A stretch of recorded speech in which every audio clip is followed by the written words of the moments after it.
everyone, it's Hannah and welcome to day 5 of Vlogmas. A bit of a different video for you today. I know you're thinking, Hannah, you're wearing the same that you wore in day 2. I am, it's the same day.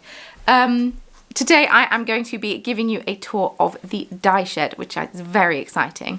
For those of you who don't know, I am the owner of the Corner of Craft and I dye yarn and make hand-beaded stitch markers, and my yarn dyeing label is Chromatic Yarns, and I make dye yarn in colours inspired by Dungeons and Dragons. I moved into this house October of 2020, and one of the key selling features, the kitchen, the number of rooms, the location, but also there was a brick shed at the bottom of the garden that would be perfect to become a dye studio. I filmed some footage before in April of it before I got it all done, so I'm just going to insert that here and refresh your memory as to what it was like. Warning, there may be some spiders. Hey folks, so I'm in the garden. There is Mario. He might be very blown out because I don't know how to work the exposure on this camera. But just a quick warning to those of you who hate spiders or spider webs or anything related to them. There may be some in this next clip, but I'm just going to show you what the inside of the dye shed looks like because I realised I haven't shown any of you yet. And yeah, so this is the space that we are working with. It's a big old space. So these shelves need to come out. I think they're just old doors that have just been put on there. They'll come out easily. There's some stuff underneath which you can't really see. Once again, I don't really know how to work the exposure on this camera. I'm trying. And yeah, we just need to empty this out. But there's a good space. Good space. It already has electric, as you can see, with the lights that are on. And it's not actually wood. It's all like breeze blocks and stuff. I'm trying to decide if I want it plastered, if I want the walls plastered, because obviously it will give it a much nicer look. And we need to board the ceiling. I don't know if that's the right word, but we need to do something with it because I hate this stuff. There's also, that one of the windows is cracked,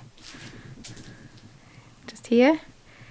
But that's fine. Like we can at a later date sort that out. But yeah, so this will be the dye shed, and this is what it looks like from the outside.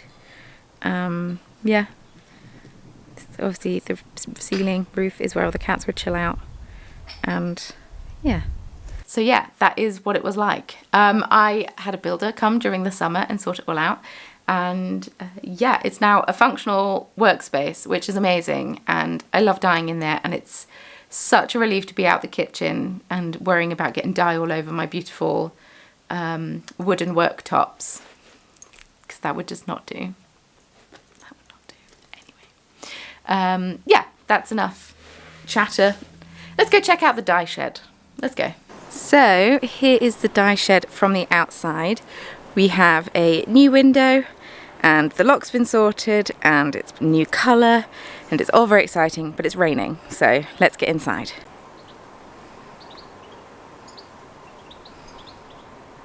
And here we have the dye shed. We've got a fun rainbow doormat, and then yeah, heated area, which is essential because most of the yarn gets dried in here, and I don't want it making the place damp. So heated area. I got mine from Lakeland. Don't get me wrong, it's not cheap, but it has sped up drying yarn, so I do find it quite essential. We then have shelving for yarn. We have the sturdy sock base. I got 50 gram skeins at the bottom and then 100 gram skeins here, mini skeins here, sturdy DK. This is like other, so we have some sparkle and some mohair at the top. I have some more mohair in the house I need to bring actually. This is my merino, this one here. So these are merino minis, and then my merino sock base, and then there's some other merino. Then I have other. So we have some non-superwash up here. We have 100% BFL just here. We've got my stripy merino 4-ply, my yak base that I haven't dyed up yet, and some boucle yarn, which is a DK weight and super fun, but I haven't dyed it up yet. But it's a massive Kallax unit. It's a 5x5, and It was meant to go here, but I mismeasured it, so it's here now. And yeah, I like it. It's useful to have everything in one place, because before all of my yarn was upstairs and I would dye in the kitchen, had to hoik it all down, effort. Here, all in one place, perfect. We have the floor that I painted, which is already stained with red dye. Of course is, how annoying. I'll talk about the things that I change in a bit. So we have a heater on the wall that the builder just had, so he gifted it to me so it wouldn't be cold in here. Haven't used it so far, don't think I'd need it, but that's fine. We have a dehumidifier, which is essential and speeds up drying yarn a lot. We've got my spin dryer, which is essential because it spins out all the excess water in the yarn and stops it. Well, makes it quicker to dry and stops it dripping on the floor, which is fabulous. Then we've got induction burners here, and I have another one in the house, a jumper, but got worktop with backsplash. Could do with being a bit higher, because I still get dye on the wall, but that's fine. Shelves, these trays usually live down here, but they're just drying at the moment after being washed. But so I'm dyeing on double induction hobs now in trays. So I have a couple of deep trays. Oh, goodness. That was the plug that just fell. It made me jump. Everything's okay. So yeah, I'm dyeing on double induction burners now in Gastronorm pans. So I've got some shallow ones, some really deep ones, and then these are the ones that I'm finding I'm using more. I am soaking my yarn in a tub now, whereas I wasn't before. I was soaking them in the sink. This is where I keep all my reusable zip ties, cable ties. I've got 2 big pots, citric acid, extra drying racks, because there's only so much yarn I can fit on that heated area. My old dyeing trays, not sure what to do with these yet, but that's fine. Yeah. We've got the gloves that I use. They're just super thick rubber gloves and they work really well. My dye recipe book. I dye pouring jugs of dye now, which is fun. My measuring spoons, which are the ones I use. I say pinch, dash, smidgen and tad on them, which is very useful. My milk frother, which is how I mix all the dye, make sure all the dye powder is all incorporated in. And yeah, that's how that works. And then I've just got my dye under here. It's not the permanent place. I need to get like a separate shelf for it or something and put it up somewhere. So because I've got dye in this tray, all in these boxes, and every so often I leave dye here and then it's just a bit of a mess, but that's okay. I got lids for the trays and then, yeah, that's pretty much it. Everything else is just like rubbish that I haven't yet cleared out of here. But let's go chat about the things that I would do differently next time. So it's very easy to look back in hindsight and talk about all the things you wish you'd change. So I thought I'd talk about them now if anyone else is thinking about doing this. So this shed was at the bottom of our garden. It was like a brick outhouse almost, essentially. Workshop, whatever. I tried to find a few builders to come around and take a look at it and tell me what I like to help me, to give me a quote, whatever, and no one got back to me. So I ended up going with the father-in-law of someone that Maria worked with, who was very affordable, fantastic. The problem is that I wasn't 100% sure what I wanted, and I'm not a very forthright person, so I had trouble expressing what I wanted, telling people no, blah, blah, blah. Especially because this guy was so lovely and was just trying to save me money and whatnot. So I assumed that he would know best and would choose the best materials for the job and things like that. The floor was raised and had insulation put in underneath, and then had OSB board put on top, and I'm just going to very quickly look up what OSB stands for because I can't think what it stands for. So it stands for Oriented Strand Board, and it's similar to plywood apparently. And he recommended that for the floor, saying that it was waterproof and blah blah blah.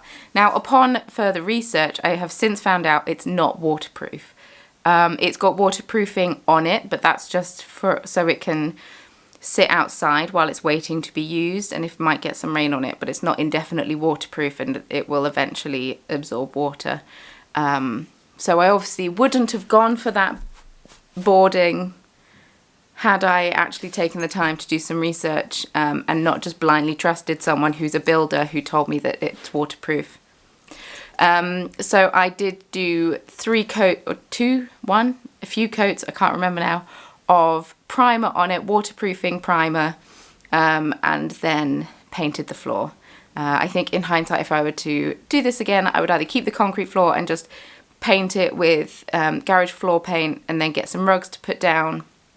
I might put some rugs down anyway, to keep my feet warm, or just suck up to the fact that my feet are going to be cold, whatever. Because it would be so much easier to clean. This is not going to be easy to clean. I've already got red dye all over it. I got red dye all over it the first time I dyed in there. And it's literally all over all of the floor. I didn't spill it. I don't quite know how it got everywhere, but it managed to get everywhere. I cleaned it up best I could, and I've gone back every time, and I've tried to clean it up every time. But because of the floor being textured, it like soaks into the got into the texture, so it's impossible to get out every time. And then because of the cleaner I was using, it's now like lifting the paint, and oh my god, it's such a palaver. So I wouldn't do that. I would get a different sink in there. I just found that sink very cheap off Facebook Marketplace. So initially, all I thought that I wanted to get done was the walls and the roof ceiling. That's all I wanted doing. We had to come in and sort the electrics out. Oh, and water. I needed to get water up there. But so he needed to move the electrics around because of where the water was coming in. So I had to get all the electrics completely rewired, and I had a new fuse box fitted and all of that. So I would have asked for more plugs had I thought about it, but that was right at the start and I didn't think about it, and I was like very flustered. I'm not used to having to deal with things and make decisions myself. This is my first house. Usually I couldn't make the decisions for things myself, and anyway. So yeah. And I would have got an industrial sink put in. So what I thought I was going to do was get an industrial sink, I would just get standalone things. So I'd get an industrial sink fitted that was super deep, so I could soak loads of yarn and I could rinse it all really easily without spilling it everywhere and all of that, and that would be fantastic. I also thought that I would get like steel worktop and stuff.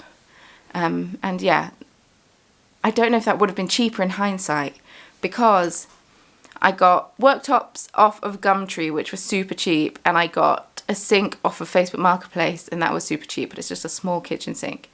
And so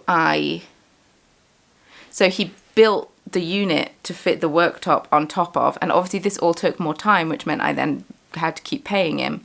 Whereas if I'd have just got standalone units, it all would have been done a bit quicker maybe. Who knows? It's fantastic to be out of the kitchen finally. I have a really lovely kitchen, and it came done with the house. I'm not bragging, it's just a lovely kitchen. And I was dying in the lean-to, which was so small and barely had any space, and then I would carry stuff through. And it was all very well and good before I had cats, but then now I have cats. And I obviously don't want them in the dye stuff. So it was difficult to try and, because that's where the litter tray was, and it was difficult I couldn't just shut them out of the room all day. It was just tricky. So yes, I am so glad that I have a separate space for it all now. And not only that, is that all of the undyed yarn is down there, which means that I've got more space upstairs to store all of the dyed yarn that's ready for the shop update and stuff. And I know I just went on a rant about all the things that I would change, but I just wanted to share these with you in case you're thinking about doing something like this yourself, or having it done, I guess. But yeah, I really love it. And I love just being able to leave it and shut the door, and it's nice. It's nice, and it's not even that, and it's just at the bottom of the garden, and it's just lovely to have a separate space for it.